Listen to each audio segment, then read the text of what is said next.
ದರ್ಶನ್ ಅವರ ಕೊಲೆ ಕೇಸ್ನಲ್ಲಿ ನೀವು ಈ ಫೋಟೋದಲ್ಲಿ ನೋಡ್ಬೋದು, ಮಾರ್ಕ್ ಮಾಡಿರುವಂಥ ಚಿತ್ರ ಇದೆಯಲ್ಲ, ಇದು FSL ರಿಪೋರ್ಟ್ನಲ್ಲಿ ಫೇಕ್ ಅಥವಾ ಎಡಿಟ್. ಈ ಫೋಟೋ ಒರಿಜಿನಲ್ ಕಾಪಿನ ಅಥವಾ ಇದನ್ನು AI ಮುಖಾಂತರ ಎಡಿಟ್ ಮಾಡಲಾಗಿದೆಯಾ ಎಂಬುದು FSL ರಿಪೋರ್ಟ್ನಲ್ಲಿ ವರದಿ ಉಲ್ಲೇಖವಾಗಿದೆ. FSL forensic science laboratory, FSL ಇದರ ಇನ್ಫಾರ್ಮೇಷನ್ನ ನಾನು ಇಲ್ಲಿ ಹಾಕಿದ್ದೀನಿ ನೋಡಿ. ನೀವು ಗೂಗಲಲ್ಲಿ ಹೋಗಿ ತಿಳ್ಕೊಂಡು ನೋಡ್ಬೋದು.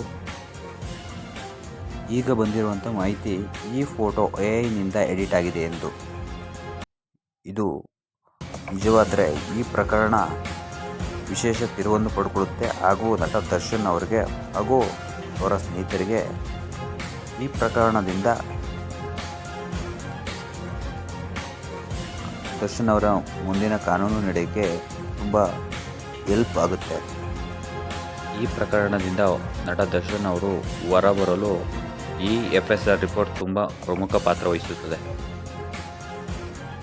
ಈ ಪ್ರಕರಣದ ಮಾಹಿತಿ ಹಾಗೂ ನಟ ದರ್ಶನ್ ಅವರ ಮುಂದಿನ ಕಾನೂನು ಪ್ರಕ್ರಿಯೆ ಬಗ್ಗೆ ತಿಳ್ಕೊಳ್ಳೋಕ್ಕೆ ಕರ್ನಾಟಕ ಪೀಪಲ್ ಟಿವಿಯನ್ನು ಸಬ್ಸ್ಕ್ರೈಬ್ ಮಾಡಿ, ಲೈಕ್ ಮಾಡಿ, ಸಪೋರ್ಟ್ ಮಾಡಿ.